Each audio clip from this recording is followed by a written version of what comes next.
Welcome to the Actuaries in the Wild podcast. I started this podcast because I believe that actuaries are more than just your stereotypical number cruncher that sits at a computer all day. Many of us have endeavors that go beyond the traditional actuarial realm. My goal is to meet those actuaries who have ventured from their desks to explore their passions. It's time to meet the actuaries in the wild. Today's actuary in the wild is Kim Stoddard. Welcome, Kim. Thank you for having me.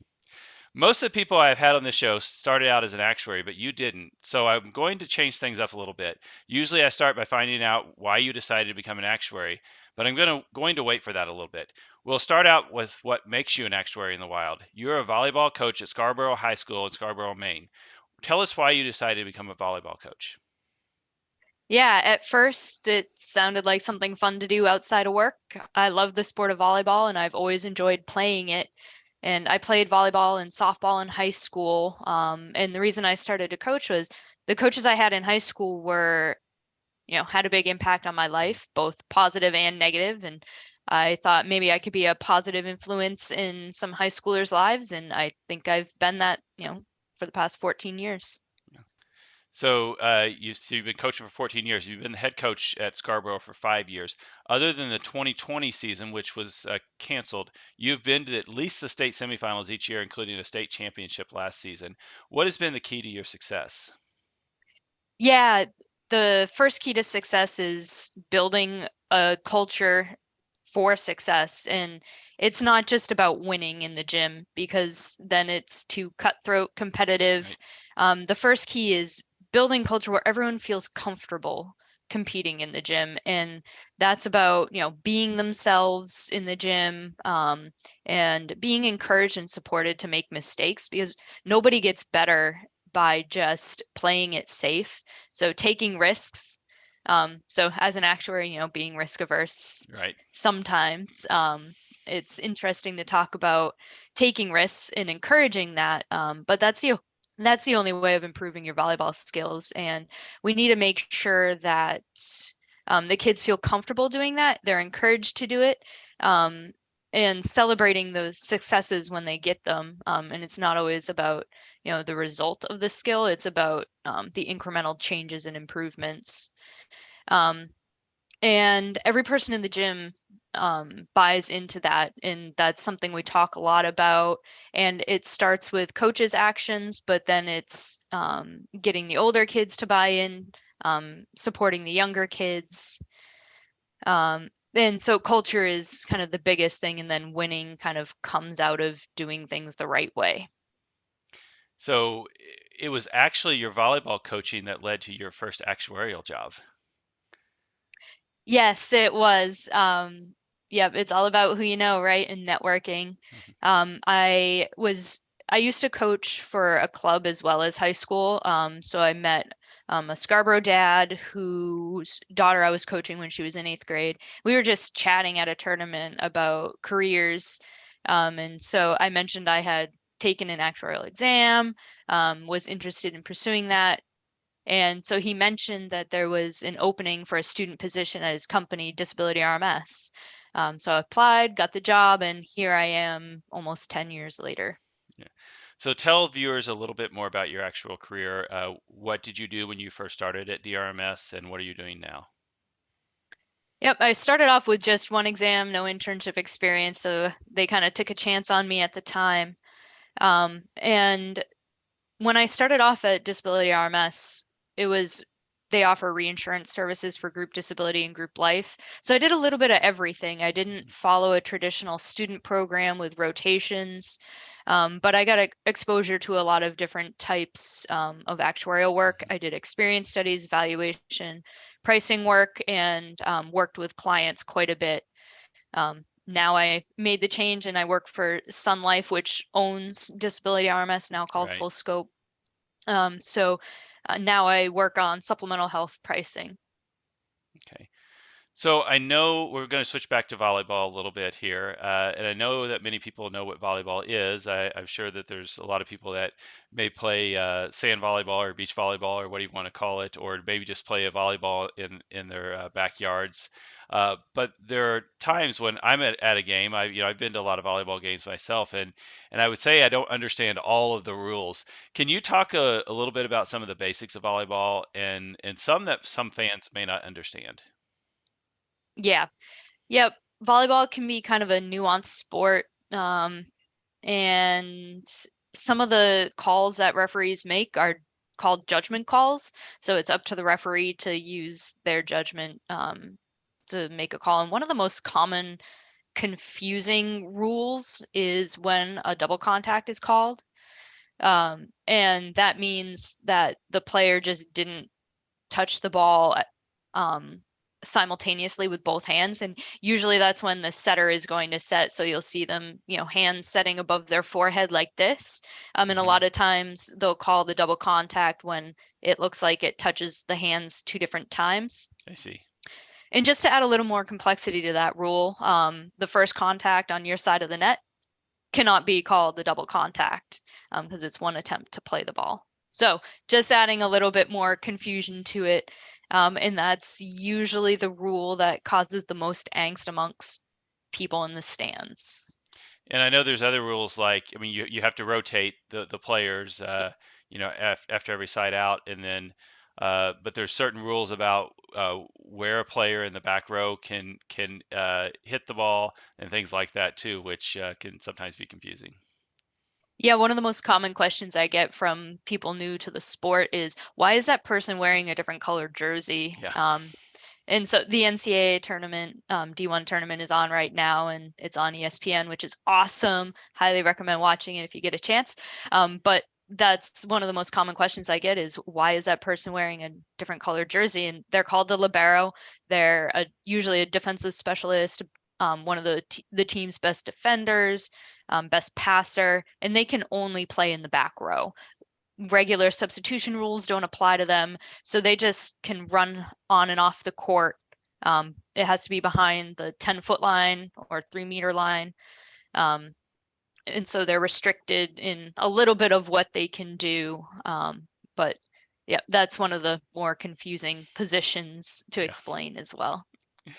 So when we talked a little bit before, you talked about a little bit of the coaching versus being an actuary. So I'm going to talk about that a little bit. So what have been your biggest challenges coaching, and then also while you're coaching and working as an actuary at the same time?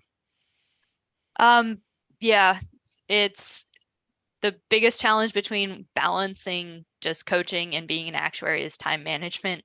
Um, the season, it only lasts a couple months, mid-August to the end of October.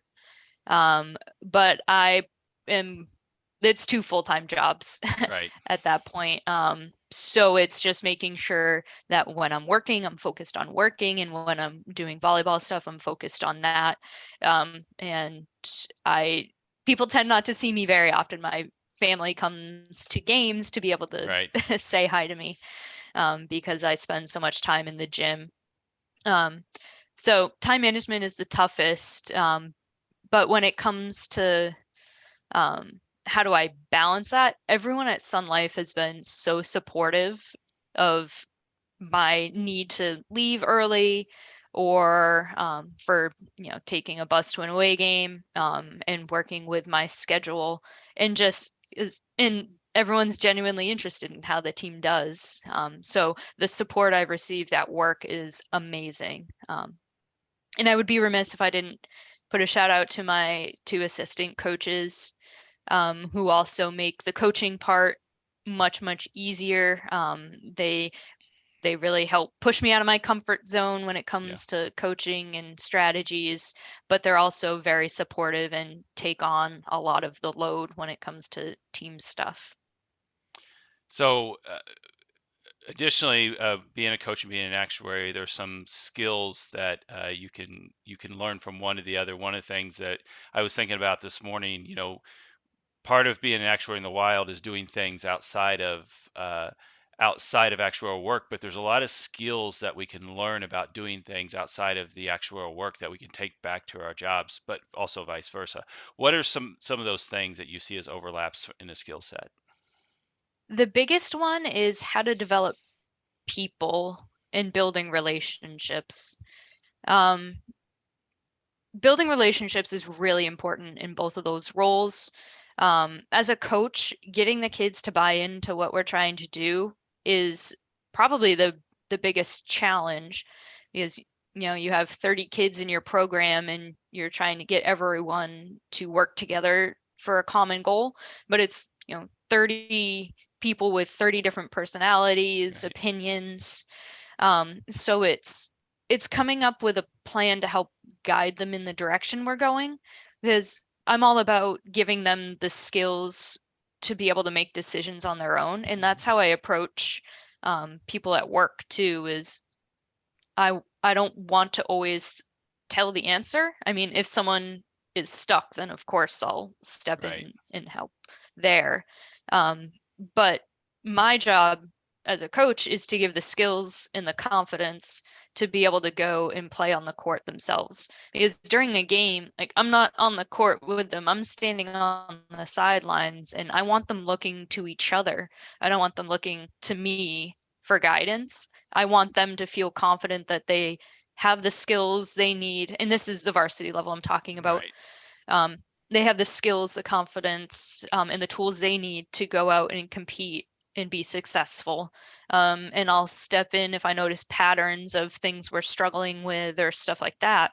But I really want them to take on the team leadership themselves. right.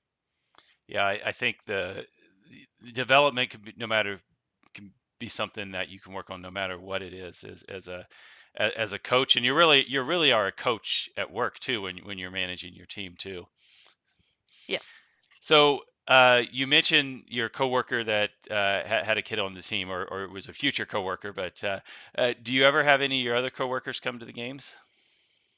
Yeah, even though his daughter graduated, Michael still comes to games. I saw him at our semifinals. A couple other former Full Scope colleagues have come. And a few years ago, the president of DRMS had come to one of our games just because it was fun and it was exciting. And that was one of our more memorable wins in a semifinal match, right before we won a state championship before I took over as head coach. So yeah, it's really cool, and people will, ask how the team did after big games. And one of the coolest things was when I started in my current role back in March, my manager at the time invited me to speak about my team state championship season. So I actually got to present during our staff meeting, I see. and share some pictures and video and stuff like that. So that was really fun. Yeah, it's good that you get supported at work. That it's not something where they just see this as an extra burden. That you actually have support to be able to pursue other endeavors, and that your company is able to support that too. Yeah, yep. I've been very fortunate over the past 10 years. So I'm going to ask you this question because you won a state championship. I know you've had other very successful seasons, but you also got your FSA. What was a bigger accomplishment? Oh, that's easy. Yep. State championship, hands down, the bigger accomplishment. Um, and that state championship match was by far the most stressful thing I've ever done. Like FSA exams pale in comparison to those 2 hours. Um, but it was also the state championship was also easy from the perspective of I had complete confidence in the kids. I Mhm. know we had done as much as we needed to prepare for that match, but um, but yet winning the state championship by far. The FSA is nice, obviously, and I am certainly glad to be done with exams because coaching, taking exams, and working was a lot to juggle for a while. Um, but just it still gives me chills to remember that state championship win, and I actually have the newspaper article framed behind my Yeah. desk. Um, it's because I am so proud of those kids, and that I am definitely most proud of that accomplishment. Yeah, I mean, I'd say that that one is more probably a team win where you're FSA. That was just you, but the state championship, that's where you had to rely on others to do that too. So it's a team win. Yeah. Yes, yeah, absolutely. And I mean, I was named state volleyball coach of the year for that season, but to me, that's more of a reflection of the kids than the coach, because to me, the coach should never be the center of attention when Right. it comes to matches. And I don't think I was. I was a cheerleader on the sidelines Yeah. during that match, and I could take timeouts when I saw them getting flustered, and it was all about managing emotions at that point. Because I know they had the skills to go and do it, and we did it. So it's just helping them believe in themselves. Well, Kim, I appreciate your time. This was very interesting learning about your trek on volleyball and how you got there and how that led to your actuarial job and how you've balanced the two. So I appreciate your time. Yeah, thanks, Jeremy. I love talking about this topic. Anyone who has been in meetings with me knows that. Yeah. I could keep going on, so I really appreciate this opportunity to share it with everybody else. Well, thank you for being my guest on Actuaries in the Wild. All right, thanks. If you're an actuary or know an actuary who's ventured out into the wild, contact me so we can share your story. You can find Actuaries in the Wild on YouTube, Facebook, Instagram, and LinkedIn. Thank you for joining us and see you next time on Actuaries in the Wild.